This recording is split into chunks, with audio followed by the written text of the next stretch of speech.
I have a special reverence for my wife's mother, Victoria.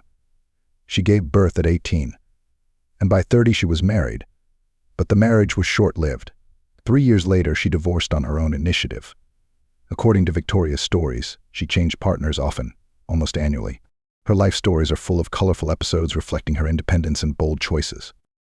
When we first met, Victoria was 38 years old, but she looked no worse than her 20-year-old daughter. In some respects, she even looked better.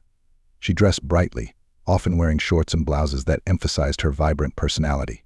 She painted her nails with rhinestones and even had a temporary tattoo on her lower back, which added to her youthfulness. Remarkably, my wife Lauren was very much like her mother, at least in figure and hairstyle. They both had an hourglass figure, long and loose brown hair, thick and lustrous. Their resemblance was not limited to their looks. They shared manners, for example. They tiptoed gracefully in the dark. The night of the mix-up, I had no idea what was in store for me. Both Lauren and her mother moved so similarly that it was almost impossible to tell them apart in the dim lighting. That night, Lauren whispered that she'd be back in 2 seconds and tiptoed into the bathroom. The sound of water running followed, and then someone tiptoed back into the darkness. It didn't occur to me that it might not be Lauren. Everything seemed natural and familiar. Only later did I realize the truth.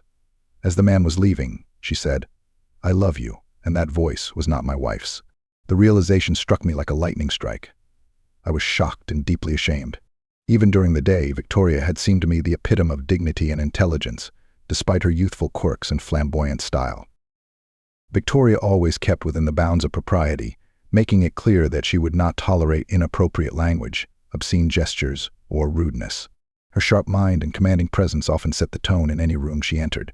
The next day, Lauren and I went to the market together, which had become our weekend tradition.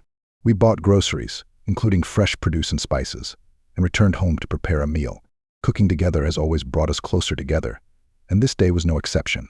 As we chopped, stirred, and seasoned, we talked more candidly than we had in weeks. We honestly and thoroughly discussed everything that had happened.